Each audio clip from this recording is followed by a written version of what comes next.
So, hello everybody, hello dear listeners. Today we will meet Steven again, and I appreciate his help very much because the same question as usual. Well, what's the time there, Steven? Oh, it's late. Right. 3:08. It's very late. It's, sorry, 8 o'clock?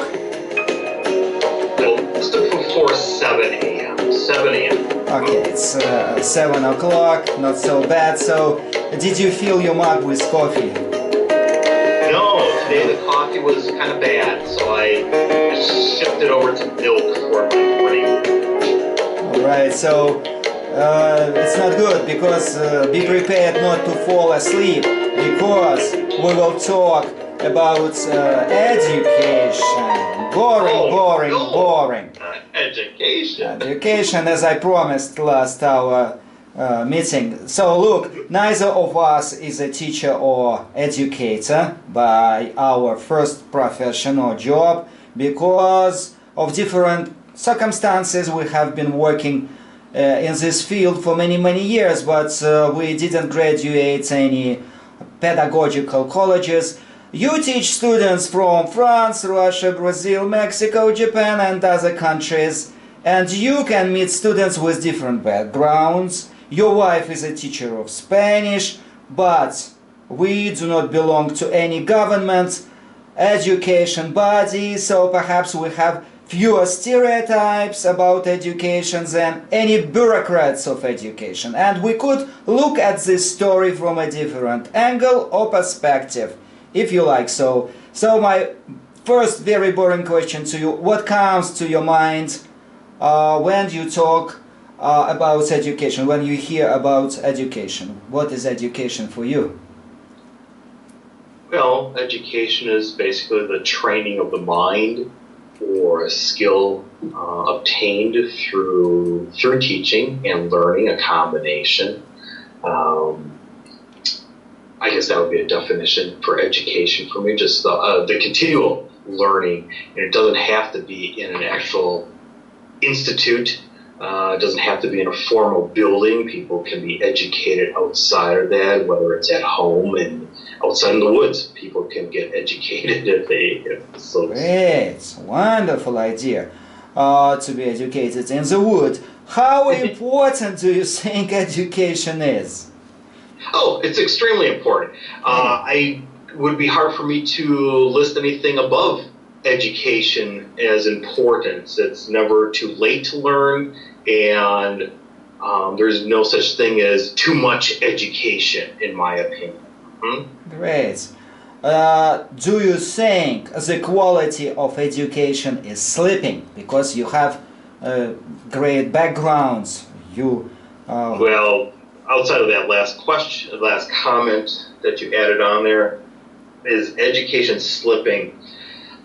Yes, I think it is. But it's more than just the education itself. There's outside factors involved in that. I think there's pressure from parents, governmental bodies, educational institutes that set the rules. Outside factors that have changed the education system. And I also think there's a change in society, unfortunately, again, is not for the better, that, see, here I'm going to stereotype Alexander, and this makes me a little leery saying these comments, but I believe that standards of education. Standards of education also are getting lower, you think? Yes. I think so from my perspective in my country. I think there's this idea of if we lower the standards, people are going to do better. Well, yeah, they're going to meet those standards easier, quicker because they're lower. Does that help them in their future or help this country and its future? No, I don't think so. But I think we're on this path where every decade or every generation, it's going to be lowered and not raised, so to speak. And that's the direction we need to go. But that's easy for me to say. I'm an adult, I'm not in the school system today. Yeah. It's easier for me to say that than a student. Oh no, don't make it harder. Oh no. Okay, so thank you. Nice answer. And direct question to you. What do you think of the idea of online education? Because you are an online educator, and by the way, students who come to our school, they have classes with you, they have online programs, so probably some percentage of their time they spend on online education. What do you think? Sure. Well, now I'll do this in a two-part perspective. For me, if I would learn from online, I do not like it at all. Okay. But I'm from an age where I like to be in a classroom with a live teacher in a live setting, direct communication, direct interaction. Now, I understand in today's world, in this modern world, as they say, more things are done online in every aspect. And I think the younger generation is used to that and probably actually enjoys online classes. Here's my biggest downside on online. If I would imagine a student at home learning whatever subject, doesn't have to be anything specific, English, sure, history, doesn't matter. They're learning in front of a computer and nobody around them. So they're not developing communication skills that are good for them in society.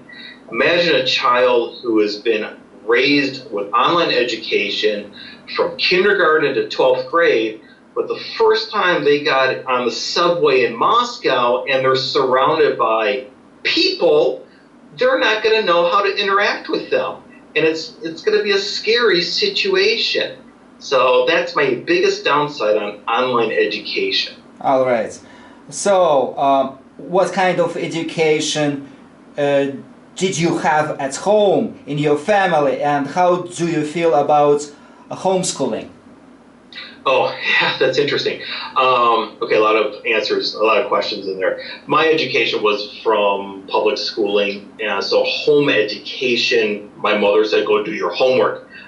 My education at home was just the moral side of life, how to live a life, what to do outside of the subjects of class. That was wonderful.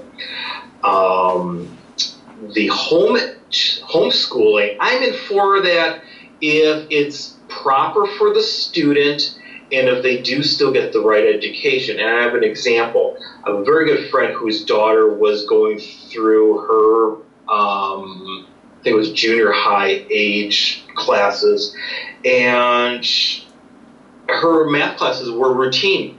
They were so dull because she understood the math so well, but the instructor, by the rule of the school, had to slow down to the slowest learner in the class and keep it at that level so everybody moved along at that lower level, which is great for the lower or slower understanding students. Everybody has their strengths, everybody has their weaknesses.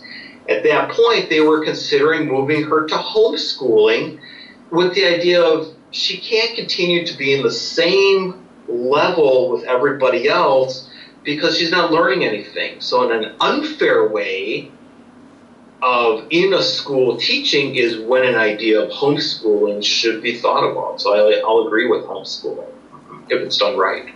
Nice answer. Thank you very much. Probably in connection with this question, another one. Mark Twain, classical American writer, I shouldn't introduce him to you, said, never let school interfere with your education. What do you think about that?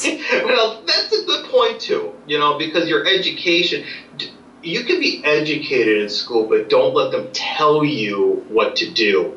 And don't get me wrong, let me rephrase that. You still should be a free thinker. You should still be able to think on your own. So sometimes if these instructors or the way classes are instructed or need to be instructed, is this is how you must think, that's a little bit too much brainwashing. So you must still have freedom to think on your own, to make a positive life and a positive contribution to society. So that's a good quote from him. Not a surprise. Thank you, thank you. And another quote, the last one, the quote from Leonardo da Vinci. He said, "I'm 80, but I'm still learning." And how do you feel about it? Every day. I hope every day everybody learns at least one thing. And again, that's a reason to get out there, talk to people, to live life, open a book, and in this case, open up a website if you have to, and learn something. It could be the smallest thing, that could be the greatest, it could be a life changer. Who knows? Even at 80 can change your life. So yeah, always keep learning. Right. Appreciate your help and nice answers. Now, as usual, I would like to listen a part of the book which is called Master and Margarita, but in this case a narrator will read it for us. So please fill your cup with coffee and let's listen a bit from that book. Sure. So we will travel in the past. Great. We will travel in the past 2,000 years ago, and we will meet Pontius Pilate, the fifth procurator or prefect of the Roman province of Judea. He is known for the trial and crucifixion of Jesus. And Hageman, it's his name, or master, just tell you because you will hear this word, probably you don't know it. And Yerushalayim, it is Jerusalem, and Yeshua, Jesus. So Bulgakov changed the names. I don't know for why reason. So we will hear a part of the chapter which is written by Bulgakov, where Pilate interrogates Yeshua. Pilate suffers terrible headache while he has to talk to Yeshua. Jesus, has just been severely punished by Pilate, and so because he was addressing to Pilate as a good man. So let's listen to this part. Thank you very much. You. Good.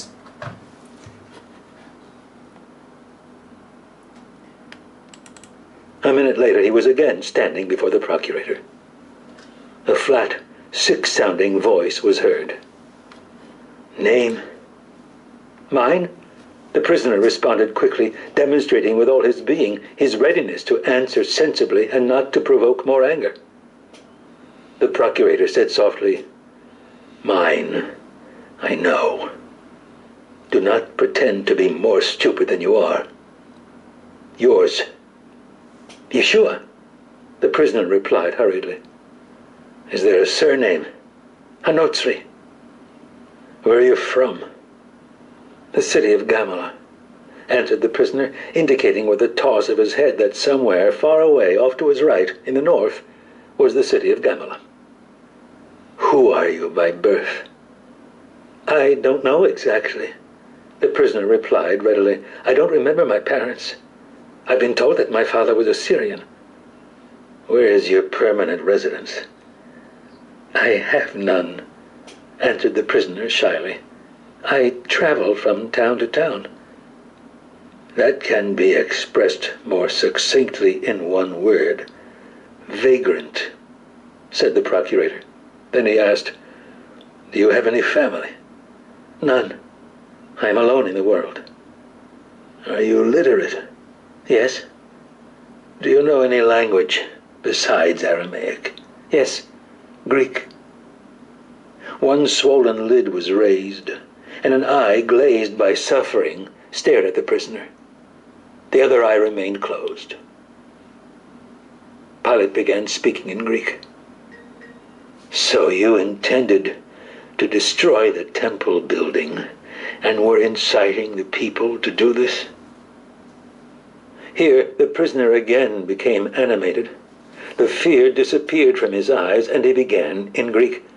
I go... The prisoner's eyes flashed with horror at having again almost said the wrong thing. Never in my life, Hegemon, have I intended to destroy the temple, nor have I ever tried to instigate such a senseless action. A look of surprise crossed the face of the secretary, who was bent over a low table writing down the testimony.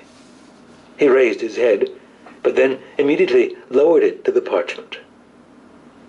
All kinds of different people flock into the city for the holiday. Among them are magi, astrologers, soothsayers, and murderers, said the procurator in a monotone, and liars as well. You, for example. It is plainly written, he incited the people to destroy the temple. People have testified to that.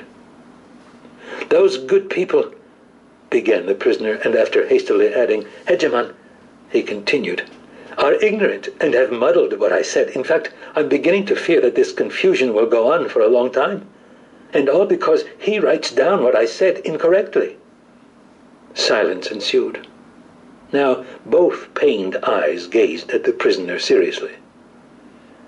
I will tell you again, but for the last time, stop pretending to be crazy, villain, said Pilate in a soft monotone. Not much has been recorded against you, but it is enough to hang you. No, no, Hegemon, said the prisoner, straining every nerve in his desire to be convincing. There's someone who follows me around everywhere, always writing on a goatskin parchment. And once I happened to see the parchment and was aghast. Absolutely nothing that was written there did I ever say. I begged him, for God's sake, burn your parchment. But he snatched it out of my hands and ran away. Who is he? Asked Pilate, distastefully, touching his hand to his temple. Levi Matvei, the prisoner explained willingly. He was a tax collector, and I first met him on a road in Bethphage, at the place where the fig orchard juts out at an angle, and I struck up a conversation with him. At first, he treated me with hostility, and even insulted me. That is, he thought he was insulting me by calling me a dog. Here the prisoner laughed. I personally have no bad feelings about dogs that would cause me to take offense at the name. The secretary stopped writing and cast a furtive, surprised glance not at the prisoner, but at the procurator. However, after he heard me out, he began to soften, continued Yeshua. And finally, he threw his money down on the road and said that he'd come traveling with me. Pilate laughed, with one side of his mouth baring his yellow teeth. Turning his whole body to the secretary, he said, Oh, city of Yerushalayim, what tales it can tell. Did you hear that? A tax collector who throws his money on the road. Thank you, Stephen, for listening. And Thank you. The last part, it's only 1 minute. You will hear our Russian composer Sergei Rachmaninov. And on the recording you will see a picture of Russia, how it is now in Pushkino. So it will probably tell you more than all the story about Russian winter. So please listen and watch. It will take only 1 minute, I promise. That's fine. Yeah, thank you.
Thank you, Steven. Thank you Thank you, so Alex. much. It's all the time interesting listening to you. Thank you, and hope we will meet again and again. Have a I hope so great too. day. Have a great I'll day. talk to you Thank later. you. Bye bye. Thank you.